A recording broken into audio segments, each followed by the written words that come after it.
Good evening, ladies and gentlemen. Are there any money masters in the room? Let me hear it. Yes.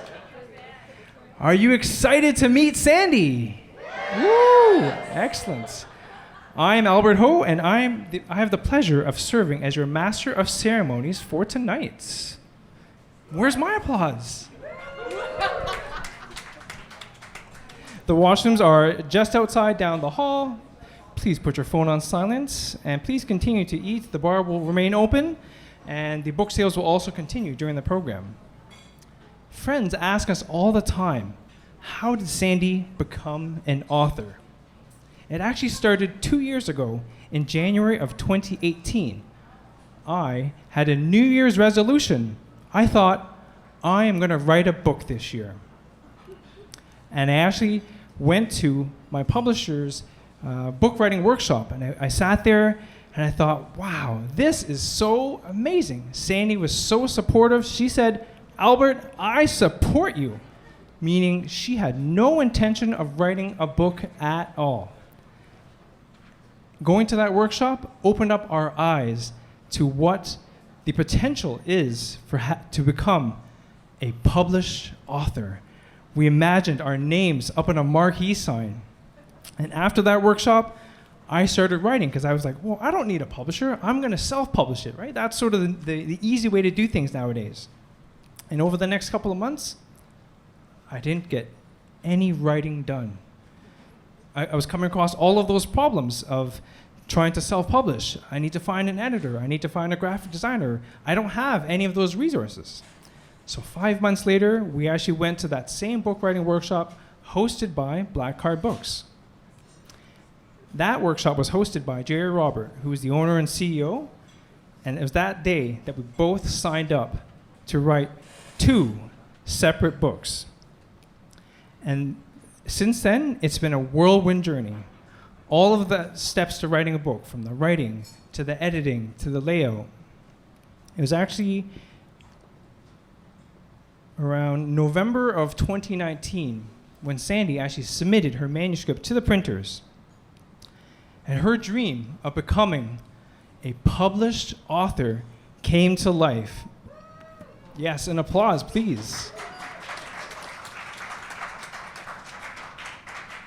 I still remember when we actually first got these copies. This didn't just take 1 year to write. Sandy has had a passion for personal finance for over a decade. So all of that knowledge, all of the time that she spent interviewing these experts is what has gone into this book. So congratulations, Sandy, for making it across the finish line.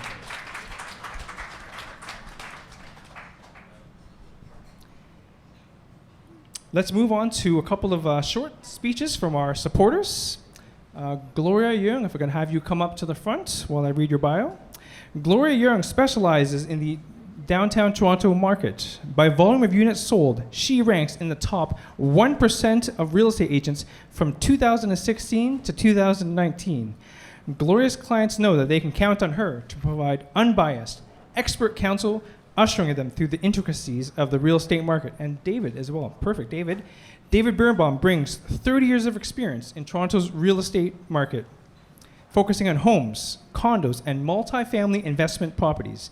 He began his career at Brookfield Real Estate Management, overseeing a portfolio of 20 buildings and 6,000 units. That is a lot of units. And I still have a head of hair. Kind of. David focuses on educating clients and ensuring the clients that he represents are making the right choice based on their needs and their affordability. So please help me welcome Gloria Yurg and David Birnbaum from Remax Hallmark.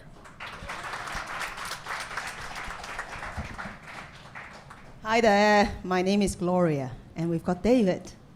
So you can find us on davidandgloria.com. Okay, so recently, you probably see the news are saying the market is really hot and prices continue to go up. So do you wonder what that actually means? In the last 2 months, condo prices have literally go up 10%. And I'm not kidding. That downtown condos are now averaging at about 1150 per square foot to 1200 per square foot. It's just jumped. I was away for 2 months. I came back, suddenly it's like 10% up.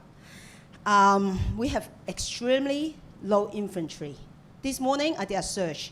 In the downtown core, we only have 580 units for sale. What does that mean? It's that there's only one high-rise building altogether in the entire downtown Toronto for sale. So you can imagine how competitive it is. So what are we experiencing? Multiple offers. So it's not just 2 to 4 offers each time. It's 10 to 12. In fact, I had one last week, 21 offers. So how do you know what price to offer? We spoke to mortgage brokers and agents last week, the week before, and this is going to be another crazy year. It could be worse than 2017. Great for sellers, not so good for buyers. Now, so you wonder, why is this happening? So I summarized like 5 points just so that I can share with you, in my opinion, why it's happening. The interest rate is lowest ever, so very low borrowing cost.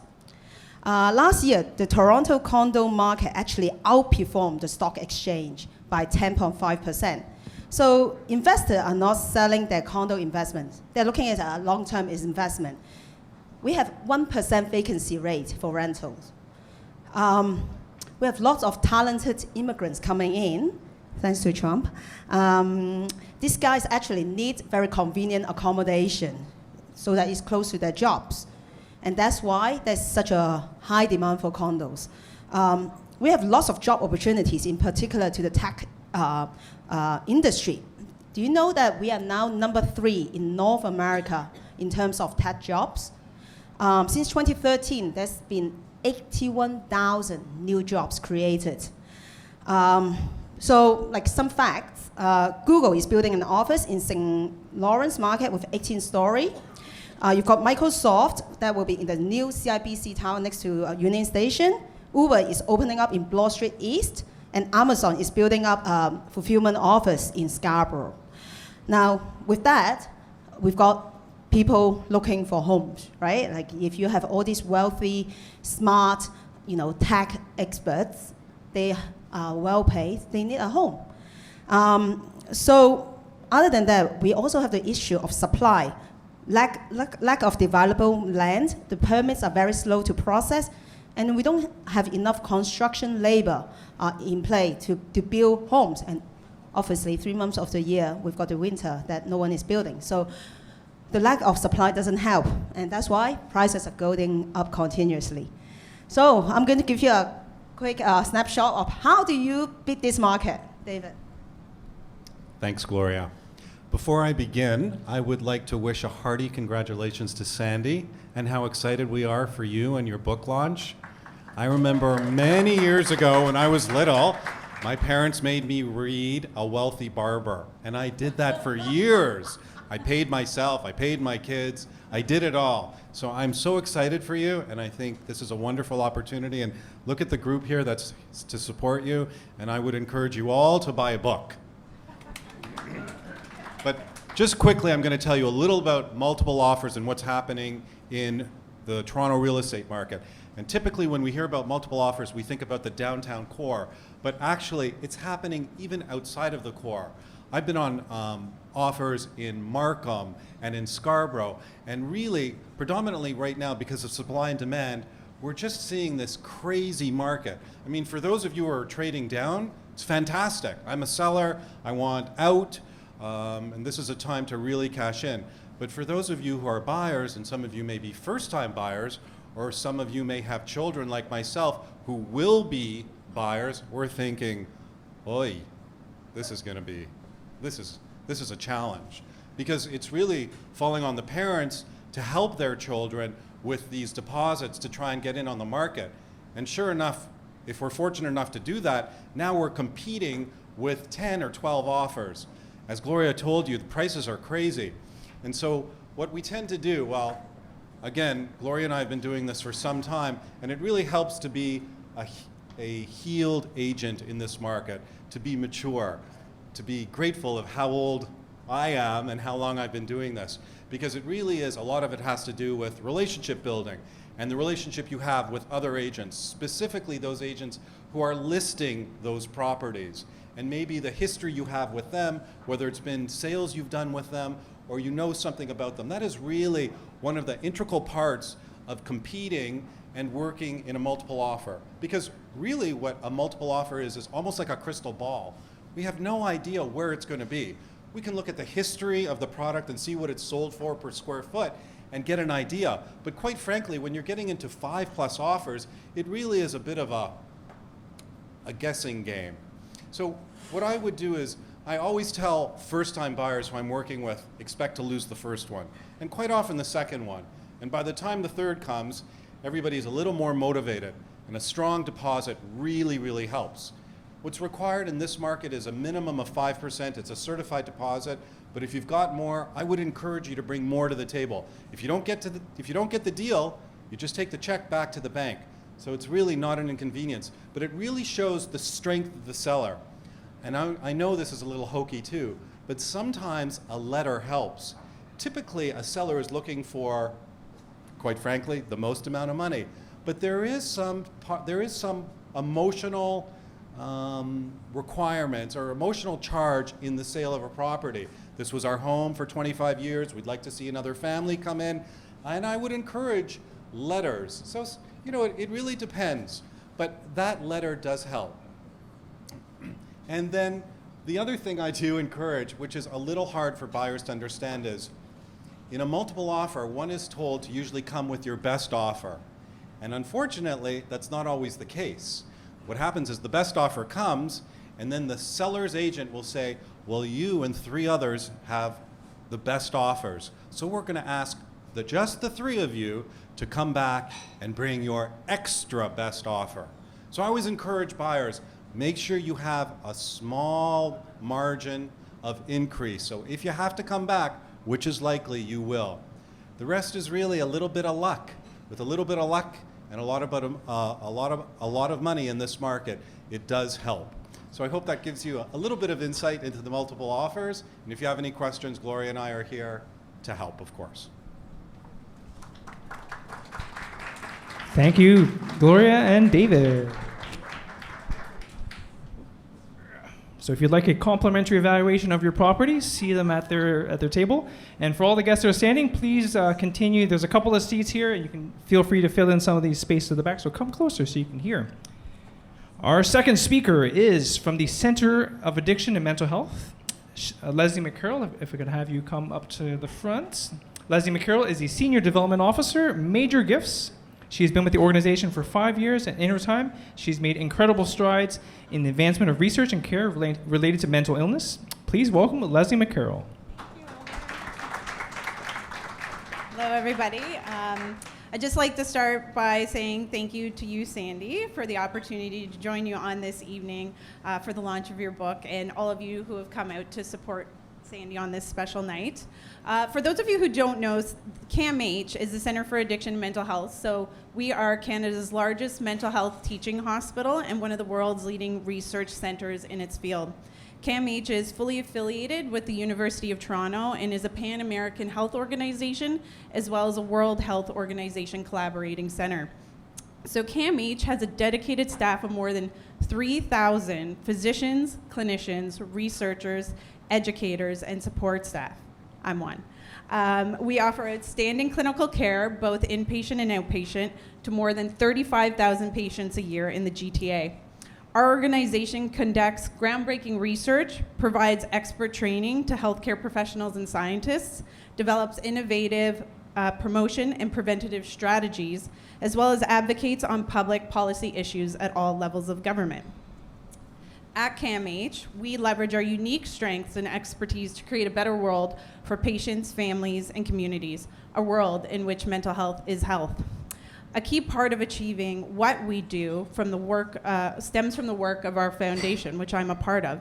This is our charitable arm of the hospital. My colleagues and I work to raise tens of millions of additional dollars to fund new programs and research and augment services. So this is where now I can appropriately make the segue to Sandy. So a mutual friend of ours, one who sits on CAMH Foundation's board, actually made the introduction to Sandy. And Sandy had shared with me that she was very excited. She had written this wonderful book and had wanted to do a charitable component to it, which, you know, we don't come across much, but we are always very grateful for that. And so she wanted to donate a portion of the proceeds of this book to CAMH. Sandy had highlighted she had past experience fundraising for us, which is always a plus, and that, like many of us in the room, had family that had been closely impacted by mental health. So Sandy expressed that she felt it was only natural to choose CAMH as her charitable partner, and we are very grateful for that, so thank you, Sandy. And this, of course, will help support our work, but most importantly, help us raise awareness, which is really key, especially at this time.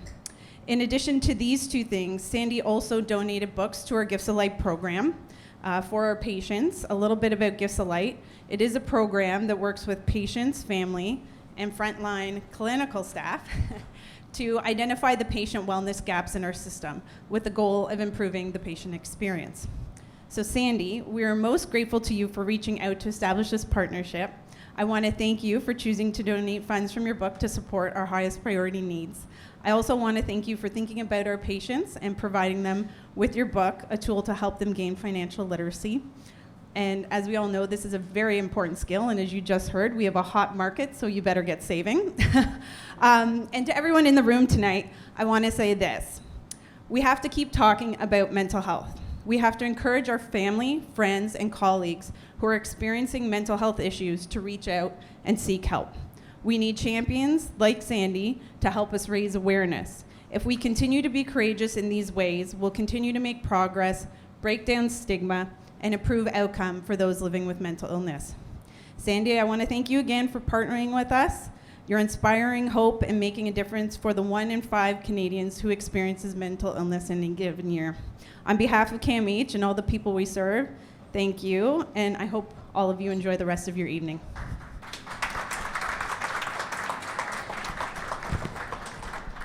Thank you very much, Leslie. And for those of you that are still standing, there's actually a few of these toques left. So thank you, Leslie, for bringing them. These Bell Let's Talk toques and bracelets. So please come and grab them. There's only a few left on these spots here. Our third speaker is Shelley Carroll. If I can ask you to come up to the front.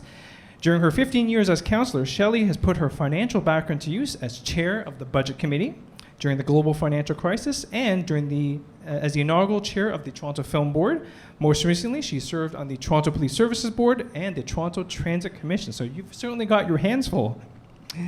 As counselor, she's introduced and negotiated over 500 affordable housing spaces and implemented Toronto's first ever participatory budgeting process. I guess we get to help put input with the budget.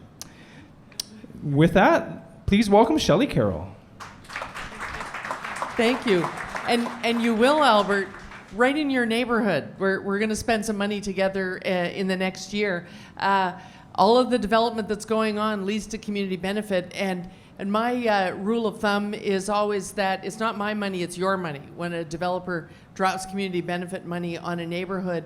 And so we do participatory budgeting so that the people living there, both the people that were there before the new development and the people who've moved in, together decide how to spend the community benefit money democratically. So you're going to end up involved because you're doing one right in your neighborhood with $500,000. I just wanted to say to Leslie, I'll do it, and Sandy, I guess, said this has touched her family. I'll say let's talk. CAMH has been a real lifesaver for my family. I have a daughter who's an adult living with autism, and as often happens, that's a really tough life. And so on top of that, she's had mental health issues that our whole family has been able to work through with the help of CAMH. We're very lucky to have it. It's very hard to access those services I was listening to Bernie Sanders make a speech about universal health care. It should be easy to access this. It should be easy to access that. It should be easy to access mental health services. And they were all cheering in the United States at a Bernie Sanders rally. I was thinking, they're misinformed. It's not all that easy to access here. But CAMH is making it so that we're among the luckiest in the city of Toronto that it's right in our backyard. We can get there. I'm really happy that Sandy is tackling this topic and in this particular way to reach a particular generation, because there is so much potential, and it's sort of just around the corner. We're really right now at a tipping point where something must happen. You're right. There is only the equivalent of one condo building in the whole of the downtown core that's actually available to buy right now. And a tiny fraction of that is even going to be affordable. And what do I mean when I say affordable? Do I mean, oh, okay, well, I don't need a big deposit and I don't need a big income? Well, affordable housing isn't social housing. What we're working on is trying to make sure there's something for the middle. We're not even talking about deeply affordable. We're talking about something for that middle. What is a couple who may have a combined income of 120 grand do if they haven't been able to grow that deposit? They're struggling. So they still need the tools. They still need to know how to work to get themselves to the point where they are ready to build a life in a megacity. It's never going to get cheaper to live in a big city. It's the Manhattanization of Toronto, that the work is here, and the vitality of the whole nation is dependent upon people being able to succeed here. But you need a roadmap. You absolutely and definitely need a roadmap. You can't do it in the same way your parents did it. It just isn't the model that the economy is operating on now. And so to go to the conventional places for advice, I literally asked advice of my dad to buy a house. And that was in 2000. It's completely and utterly out of date now. Although David did take me back, because I was in that position. It got down to sitting in the basement of the house of the seller and saying, what do they want from me? Okay, I had my best offer and my best offer. Okay, what do they want? I have $800 left in my checking account that I was going to live on for the rest of this month. Give them that too. And we got the house. but that was the year 2000.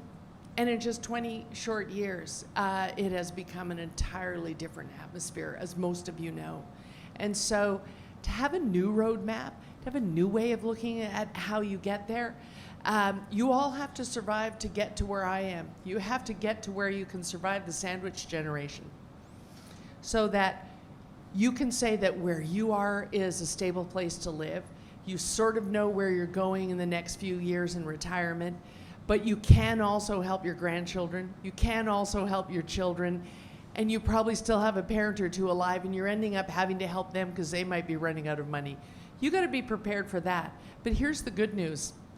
If you look at any body of governance, look at City Council, look at a House of Commons, the life situation I just described is probably the majority life situation in that room.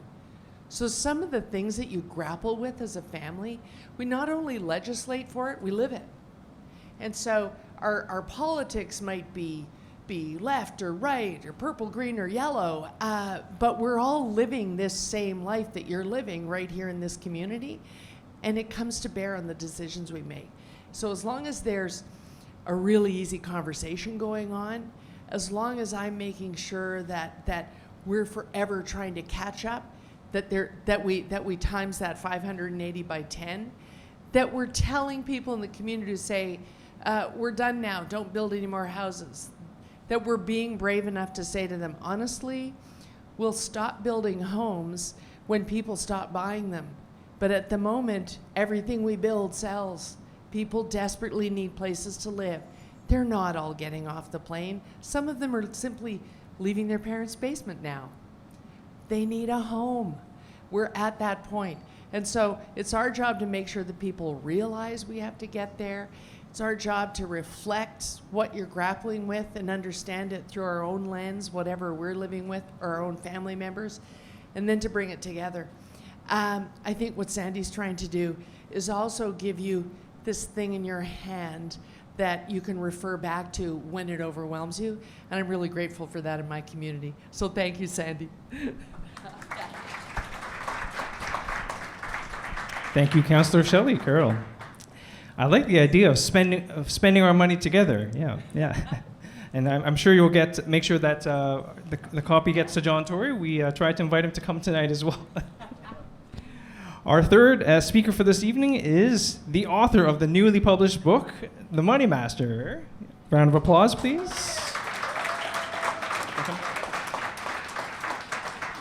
Sandy took her financial matters into her own hands after she lost thousands in mutual funds recommended by her financial advisor at one of the big banks. Ooh.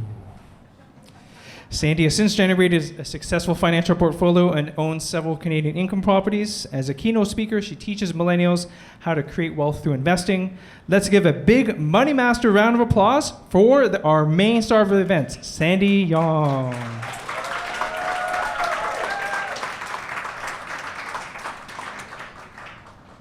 Good evening, everyone. How are you guys doing tonight?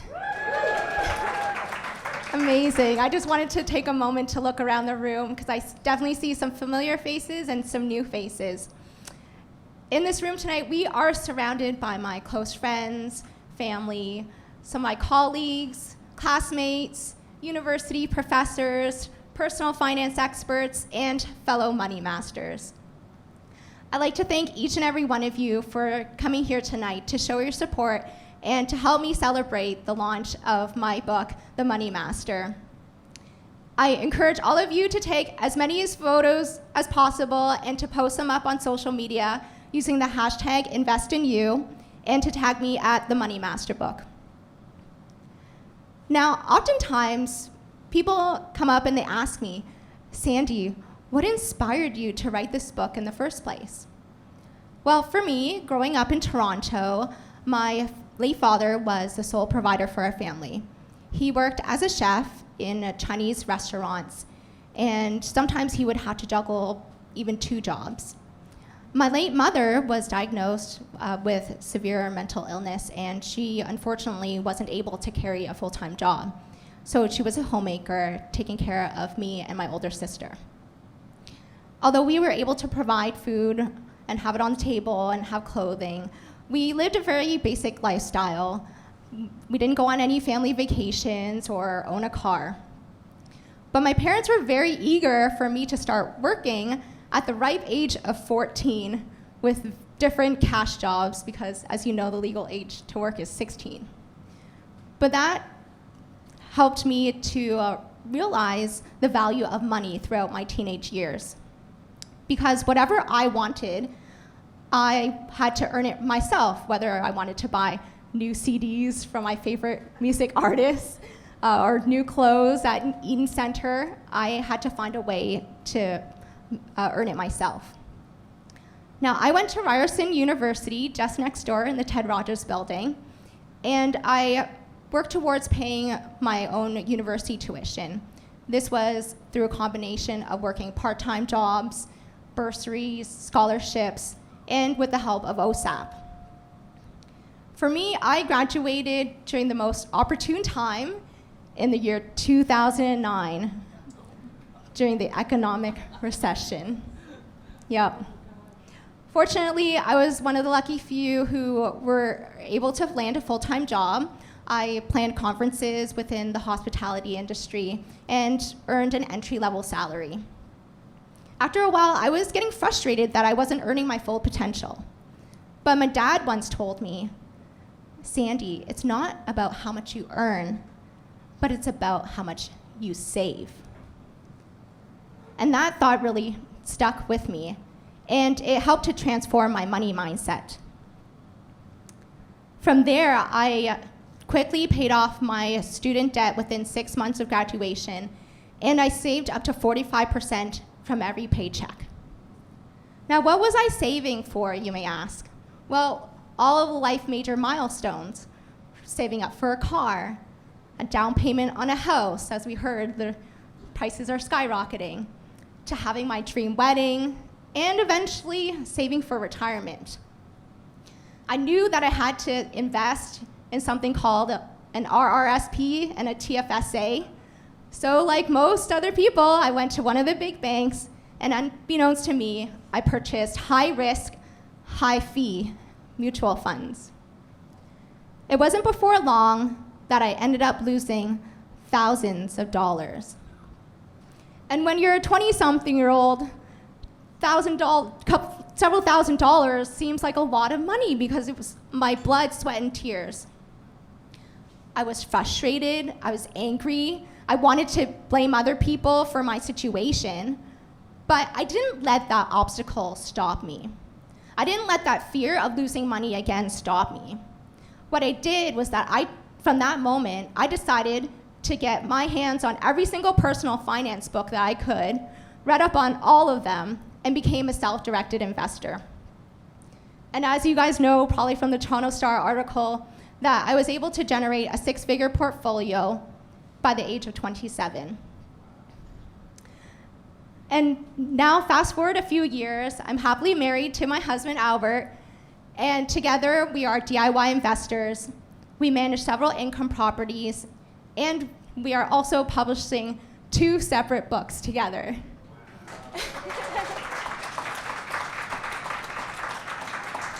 Thank you. Now, I don't say all of this to try to impress you or to try to brag.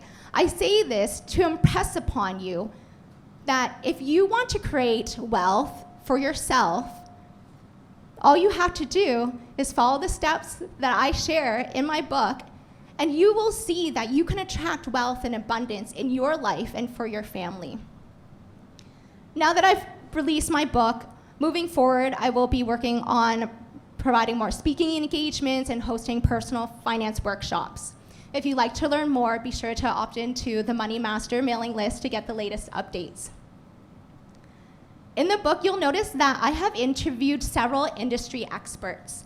And I'd like to take a moment to thank Ellen Roseman from the Toronto Star, Gloria Yong from Remax Hallmark D&G Realty, Mark Noble from Horizons ETFs, Sam Kazin from Hamburg Olson Kazin Law, and Steve Chan from the Supreme Cannabis Company. I said that, yes, okay, great. Awesome. And the past 2 years have been an amazing journey, working alongside my book publisher, Blackheart Books. I'd like to thank my writing coach, Barry Spilchuk, who helped to find my voice within me and to really share all of my thoughts and to have my own perspective in the book. And also a special thank you to the founder and CEO of Blackheart Books, Jerry Robert. He was the one who helped to brainstorm my book title, and he taught me many valuable lessons on how to build my brand. For tonight's event, we also have several sponsors. They have generously donated some of the door prizes, as you see here at the front, that we'll be raffling off later on this evening, as well as some of the merchandise. I'd like to thank Gloria Yong from Remax Hallmark D&G Realty, Sean Cooper from Burn Your Mortgage, Stance.ca powered by EQ Bank, and Bell Canada.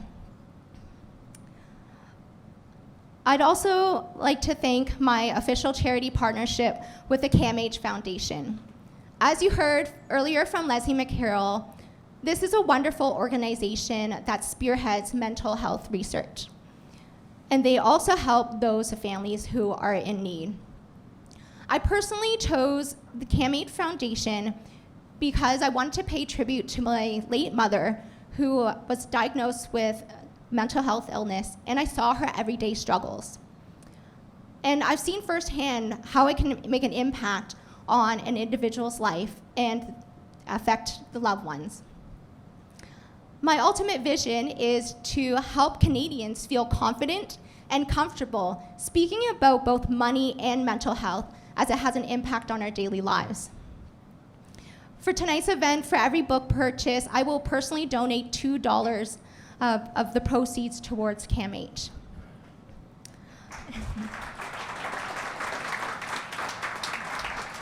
Thank you. With this event, I wouldn't have been able to run it as smoothly without the help of my amazing volunteer team.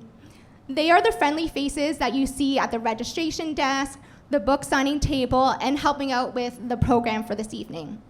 I'd like to take a moment to thank Lorraine, Travis, Teresa, Jennifer, Gloria, Victor, and Will. Let's give them a round of applause.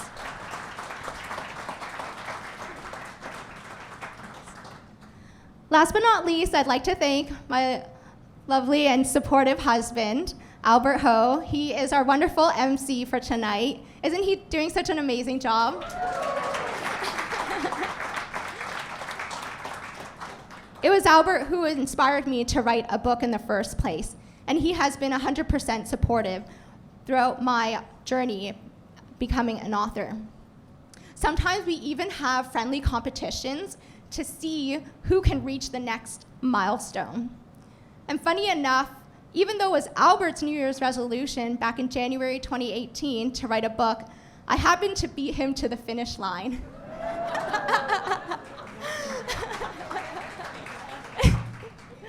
But in conclusion, I just like to thank you guys again for coming out tonight to show your support. It really means a lot to me.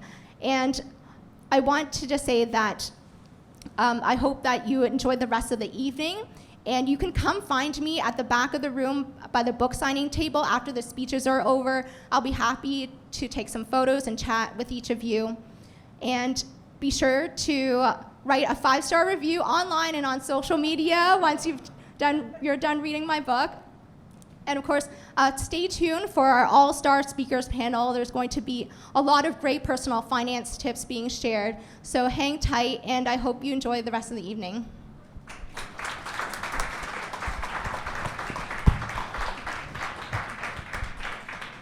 Thank you, Sandy, for sharing your story. And for people standing, please come closer because you want to get comfortable for this next panel. So don't be shy. Fill in some of the spots, and there's a couple of empty seats. So if it's empty, please take those spots. I'm going to ask everyone on the panel to come to the front. The moderator of our panel is Rubina Ahmed Haq. She is a journalist and personal finance expert. She regularly appears on TV and radio across Canada and writes for several online and magazine publications. This includes CBC Radio and TV, Global News, Radio 640. She also writes for several magazines and has her own website, alwayssavemoney.com. Check that out. Rubina began her career as a broadcast journalist, then as a business reporter, and she has worked for CP24 from the Toronto Stock Exchange. She's reported for BNN, and her work has also appeared in the Toronto Star and various other national magazines. Let's welcome our moderator, Rubina Ahmed Haq. Thank you very much. Oh, let's switch spots there. Thank you for that very generous introduction. I'm going to introduce the rest of the panel, who I know very well. First is Matthew Sewick. He is a financial literacy coach. Matthew specializes in empowering Canadians to achieve financial independence. Matthew, come forward so we can see you. After leaving a lengthy career in commercial finance, he embraced his entrepreneurial side, and he now focuses on offering non-biased financial education. With over 12 years of financial advising experience, Matthew believes that financial education should be oriented to each individual's unique needs and life goal. He's also an avid financial blogger and involved with many local nonprofit organizations. So let's have a round of applause for Matthew. Thank you, everyone. And next is Jessica Morehouse, good friend of mine as well. Jessica is a millennial money expert, accredited financial counselor of Canada, speaker, host of the Mo Money podcast. Many of us have appeared on your podcast. I think almost everyone. Yes, everyone in this here. room has been on her podcast, if you can talk about money.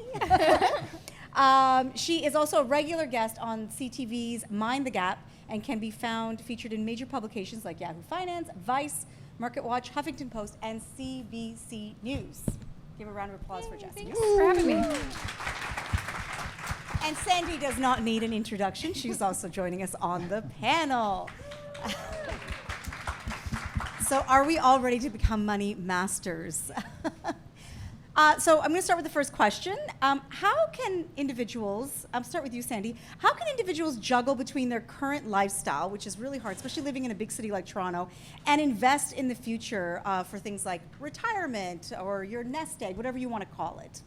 Yes, that's a great question. So I would first recommend that you bucket your different goals, right? So first, you can give yourself what I call an allowance, like a monthly allowance, where you can use it as your guilt-free spending money. And all the things that you enjoy doing, whether it's going out to eat, a nice restaurant, or buying new clothes for your wardrobe, or maybe buying the latest gadget or cell phone. And then that way, you allocate that certain amount for each month or even weekly, and then you can stick to that amount, and so then you don't feel bad for it. But then also creating separate savings accounts. So not just one savings account, but having multiple. And you can just go to your bank and have maybe 3 or 4 different accounts. We have one, Albert and I have one for our vacation spending. We have another one for our home renovations. And so that way, when you have different savings accounts, you can create a nickname for it through your online banking account, and then make sure that from every paycheck, you're allocating a certain amount towards each of your goals. And then that way you can keep track of it. And then you can still balance having a great lifestyle now and then still working towards your future. Great. Matthew, you're a financial coach. You must get this question often. Yeah, How do very you do often. it? How do you save money living in a big, expensive city like Toronto or anywhere in Canada and still put a little bit of money aside? Yeah, so it definitely is challenging. And first things first, Sandy gave a great, I guess, a couple ways that you can do to put money aside. These are all things that I typically recommend to people. So some of you may know that my background's formally trained as a CFP. And the way that we really approach the situation is the variables that lead up to that decision, right? So there are the inflows of money, and that can come from not just workplace income, it can come from other things like having secondary income, like some type of investment or so forth. And then you have your outflows, which are expenses, and then what's left over is what goes towards your financial goals, right? And the basic idea is you want to maximize how much money you actually have for income, and you want to minimize your expenses, right? And then you want to put that money aside for your goals. And as Sandy was saying, you could then set up plans to have everything organized. So what I typically recommend for people to do is, start to put together a budget. And we'll probably mention that lots of times today. I apologize in advance.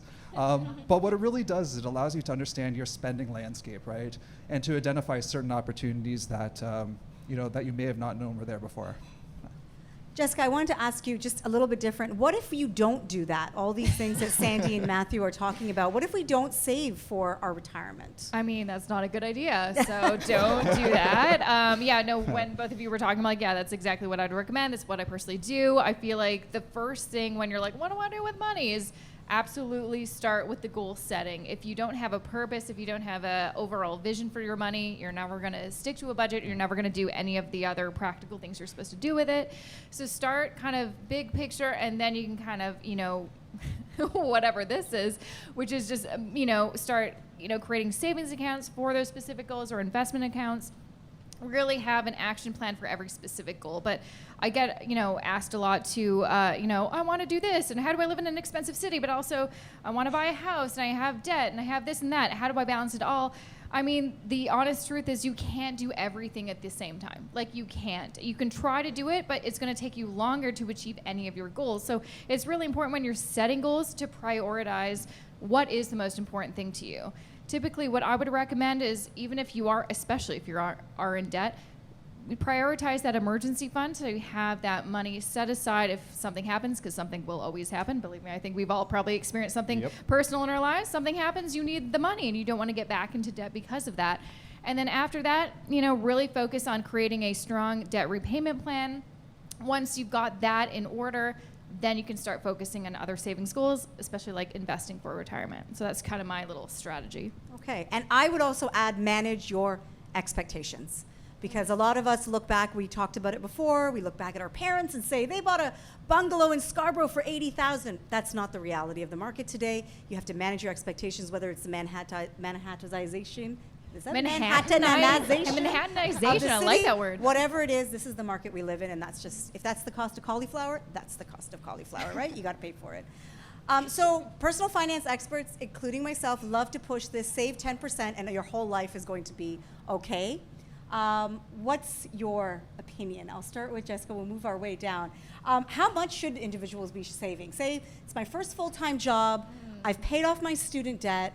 How much money should I be putting away each paycheck? Literally as much as you can. I feel like one of my things when I was in my 20s, and similar to Sandy, I also graduated in 2009, so her story is like, can identify so much exactly my story, and the struggle was real. That's also when I started learning about personal finance, and one of the things I learned in lots of the books was save as much as you can. If you can afford to, save 50% of your net income if you can, and then put the rest to expenses. But a lot of people like to say, put 20% and then the rest can be for expenses. I personally feel like if you can afford to save more, then do that. So that's kind of my general rule. But that's again, being so general. It really depends, again, on what are your specific goals, and then breaking down how much should I actually save to achieve those goals. Yeah, and I guess just sitting on the financial goal aspect, this is very, very important. And anytime you're making a financial plan or anything like that, your financial goals should really be the first thing that are identified. And it's actually a really good opportunity because a lot of times we hear stories about people going to banks and stuff like that, and unfortunately getting stuck with bad mutual funds. If those advisors, if they don't ask you what your financial goals are when you walk in the door, it's a big red flag. You have to be careful because they're not really necessarily looking at what gets you towards your goals. They're more interested possibly with other things, right? But going back to the question, from my background, how we plan for financial goals is we actually estimate how much the future cost of the goal would be, and then we figure a strategy to essentially get to that. So there are a couple things that need to be considered. One would be inflation, like how much that'll be in the future. And it's also important to note too that the inflation for certain financial goals is actually different than what you would receive for like the general 2% rule. So for example, like post-secondary education goes up about 4 to 7% per year historically. Of course, housing goes up a lot faster as well. So you have to plan according to that. And then, you have to consider income taxes and also, there's one other one. Oh, the investments that you hold in there. That's very important too, yeah. Yes, and just to add a different perspective, for those of you who are on your way to reaching your retirement goals, there is what is called the FIRE community, which stands for Financial Independence Retire Early. And there's this formula from the Trinity study saying that if you take your annual expenses and you multiply that by 25, you will get your financial independence number, or FI number. So let's say, for example, your annual expenses are $40,000. If you multiply that by 25, your FI number will be $1 million. So that kind of gives you somewhat of a guideline on how much you can save to reach financial independence, meaning that you don't necessarily have to rely on a full-time job. You would be able to sustain your lifestyle from, say, the dividends or capital gains, all the income that you earn. And so that's something to look into as well. Okay. The CRA has an excellent calculator. It takes about a half an hour to fill it out.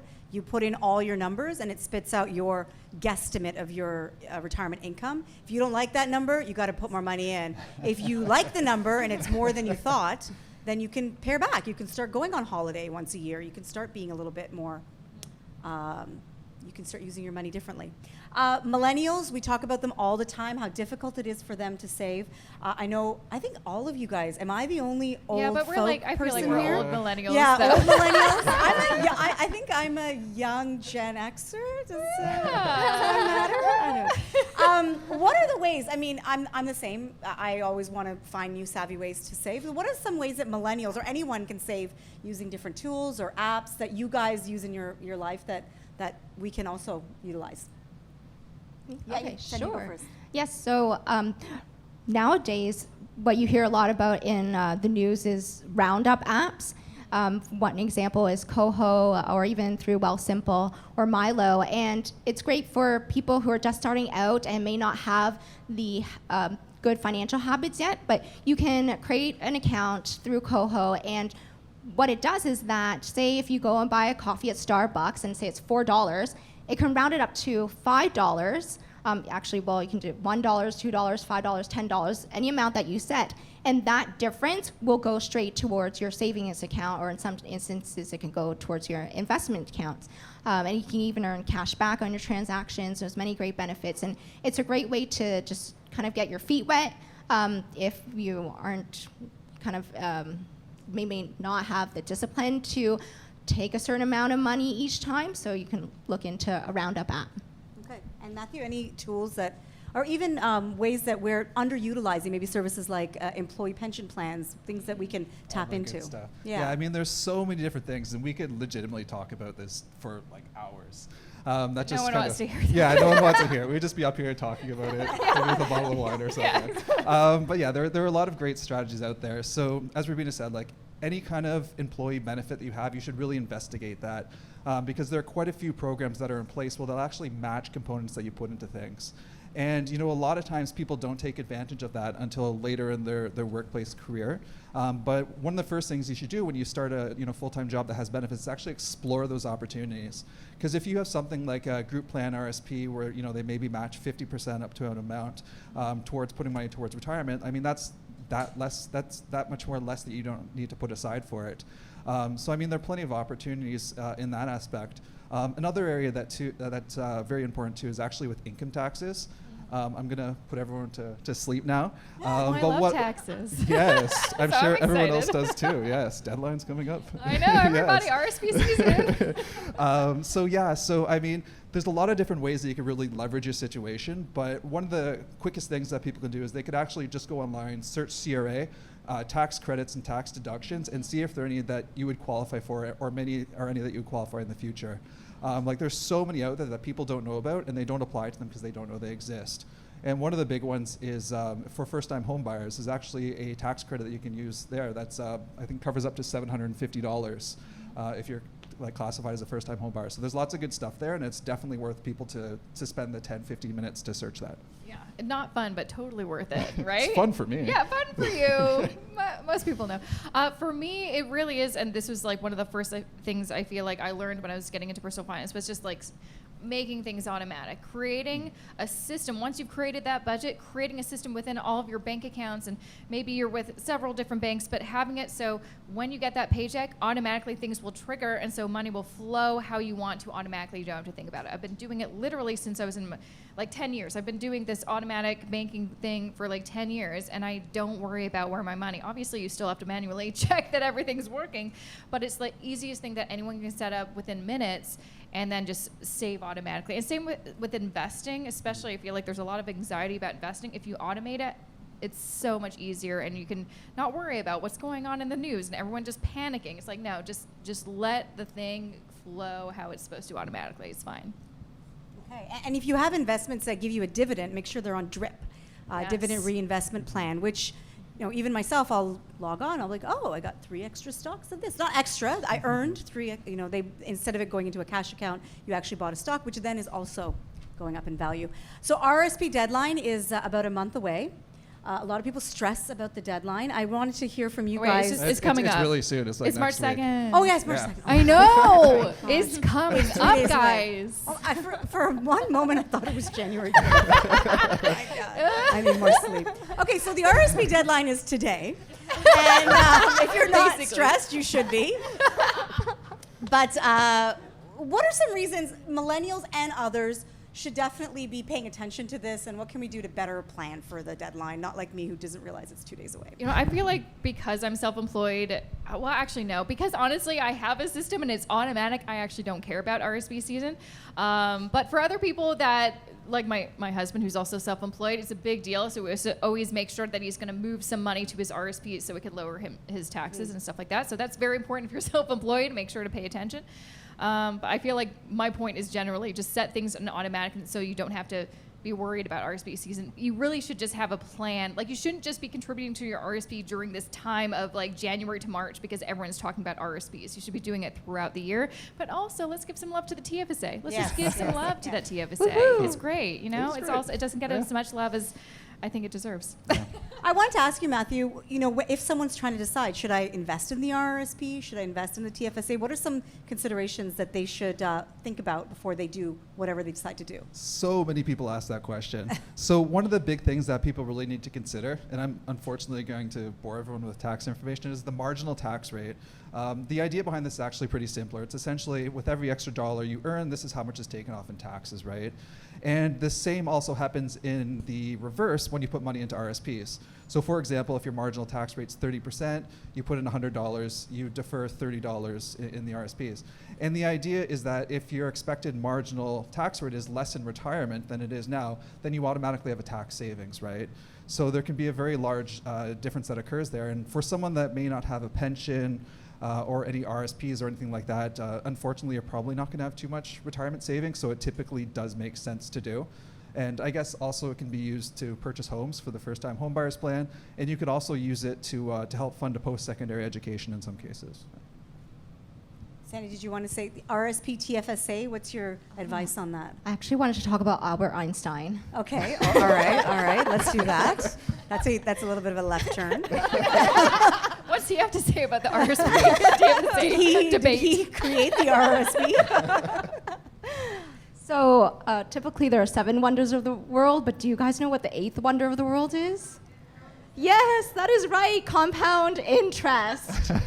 And for those of you who know it, you will absolutely love it, unless you're in debt, because then compound interest will work against you. But what I wanted to say was that for millennials, it's important to start early to put aside money towards your RRSP and your TFSA to help fund your future retirement, because let's face it, you can no longer rely on your Canadian pension plan, known as your CPP, or your old age security, the OAS, or maybe if you're lucky enough, you might have a pension. But I mean, it's important to have a backup plan and to have other sources of income for when you retire. And with compound interest, the earlier you start setting money aside for your investments, each year it will grow interest, and that interest will keep growing. And if you look at the math, or if you go into an online retirement calculator and you look at someone in their 20s versus their 30s, the person who starts saving their 20s, they don't have to save as much as someone in their 30s, because when you wait a decade later, you essentially have to play catch up. And not to say that you can't catch up, but then you're making it harder for your future self. So if you haven't started yet, be sure to make a commitment to yourself tonight that you will take action to look at your personal financial situation and start small. You don't have to make big, lofty goals. Just make small, tiny adjustments, and you will start seeing that you can make progress. And I think another thing that people forget about too, especially when they get into the rhythm of making those automatic contributions, is every year to up your contributions. Some people just set it and forget it, but like you kind of talked about the importance of inflation, we need to also consider that, and just like as you make more money, always kind of up your contributions, and then you'll forget it, and then you'll realize, oh, that made me a lot of money by doing that little tweak every year. You know what else helps with planning for retirement? Buying her book. Ooh, really? Oh, nice plug. Nice plug. Oh, look at that. That was so sneaky. Actually, I do have one more tip, actually. All right, okay. We can add in there. This one's not promotionary. But another trick that a lot of people don't realize is that when you contribute towards an RSP, you actually don't need to claim that deduction in the year that you make it. So you could actually save it for a future year when you expect to have possibly larger income. But you can take advantage of the compounding tax-free inside the RSP at an earlier point. And you have to make sure you invest the money. A lot of people put money in their RRSP and they just sit on cash and they're like, oh, I saved $40,000, but it's doing nothing until you actually buy an investment and put it on a drip and make sure that money is actually paying you something. So don't just put money in the RRSP and get that tax refund and feel good. Same with Actually your invest TFSA. it. It's not just a savings account. Yes. It is a vehicle to invest. So invest your money. And the TFSA is it's widely misunderstood because it is only 10 years old. The RRSP is something we've all kind of grown up with. If you're in a low income and you believe that you will probably be in a low income your whole career, the TFSA is much more powerful than the RRSP, because when you retire, you can take advantage of all the government benefits because the money that you take out of the TFSA will not be counted against income, or excuse me, the money you take out of the RSP will be counted against that income. So just bear that in mind. If you know that you're going to be making $40,000 your entire career, the TFSA is probably going to serve you better. Okay, I'm going to ask you guys a question, because it's a three-parter. Okay, what is it? There are different ways you can invest, right? There's all different types of people you can go to, different websites you can go to. There's 3 here that I have listed. I'm going to ask you first, Sandy. What is a financial advisor? Yes, well, the person sitting next to me. So if there's different ways to invest, and say if you need someone to help guide you along with your financial situation, or you're not comfortable on how to handle your own money, or perhaps you received an inheritance, or your financial matters are very complicated, then yes, by all means, it's great to go with a financial advisor, because they can handhold you and give you all the advice that you need and to guide you in the right direction to ensure that you are set up for financial success. Perfect. And from the financial advisor, what is a robo-advisor? Ooh, so I'm actually a financial educator and planner. Okay, all right. Sorry about that. Differentiate myself, yeah. But what is a robo-advisor, financial educator? Yes. So robo-advisors are awesome. So essentially what it is an algorithm that helps dictate what type of investments are recommended to you. So, if you went into Sandy's advisor, they would sit down with you and they'd probably be like, this is the portfolio that we recommend. With a robo-advisor, you go online and they actually will ask you a few questions to kind of understand the risk that you feel comfortable with and like how long you're going to invest for. And then they'll actually choose the portfolio for you. And a couple of the big benefits is it'll actually manage it as well. So like if you're like Jessica, you just have regular contributions going in, this robo-advisor will take care of everything. It just gets automatically invested. They rebalance the portfolio and everything. And also one of the big perks, it's a lot cheaper than an advisor. Yeah. And finally, what is self-directed investing, Jessica? So that is kind of like you can do whatever the hell you want. You are kind of the captain of your own ship. You can build You're whatever. Like a cowboy. Yeah, kind of. Like you just basically, as you're kind of your own portfolio manager, and you open up an account with a discount brokerage, and you can invest in individual stocks. You can invest in ETFs. You can build whatever kind of portfolio you want. So it's great if you like flexibility and you know what you're doing, but that's why I think a lot of people that are like, I have no idea what I'm doing. I don't know how to build a portfolio or what that means. That may mean you're not ready to be a self-directed investor. Maybe a robo-advisor or working with an advisor may be good for you. But if you are maybe a little bit more savvy and advanced, great way to invest how you want for way less fees because you don't have to pay someone to manage your portfolio for you. Okay, well, we are out of time, but maybe 10 seconds each of anything that we didn't get to talk about that you wanted to add about being a money master. Sandy, you first. Sure. Yeah, so a lot of people like to look at the news and even listen to what the figureheads are saying. And let's be real, no one can predict what the stock market's going to do.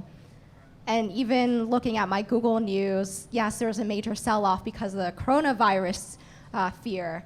But I mean, Warren Buffett once said that you have to be fearful when other people are greedy and to be greedy when other people are fearful. Oh, very good. I like that. That's a good one. Yeah. Matthew, follow that. Well, now that I'm on the spot. But actually, what I would like to do is kind of take things to the beginning, right? When we start talking about financial goals, to me, this is one of the most fundamental things. And a lot of times I find that people are kind of overwhelmed with all the information that's out there. And what it actually really boils down to is that your financial goals should really direct all of your financial choices, right? So if you're using like the old map metaphor, these would essentially be your destinations that you want to get to. And every single financial choice that you make should really get you there. Okay, and Jessica?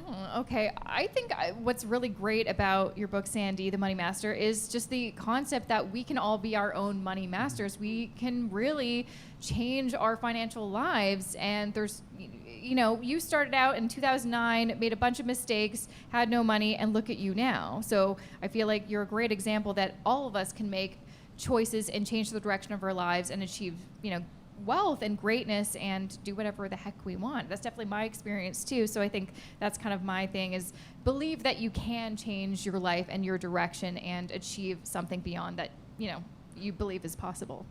Okay, and my tip is delayed gratification. If you can learn that, you probably are going to be ahead more. If tonight you were going to go out for dinner and spend $100, don't go out for dinner, then you have $100, right? It's really that easy. Thank you so much for letting me be your moderator. Congratulations on your book. It's wonderful. I'm so happy to see all your success. Thanks so much for my Thank you. lovely co-panelists. And stick around. We're all going to be here if you have any questions. And I'm going to hand it off to you. Once again, let's give a round of applause. Rubina, Sandy, Matthew, and Jessica. Thank you so much.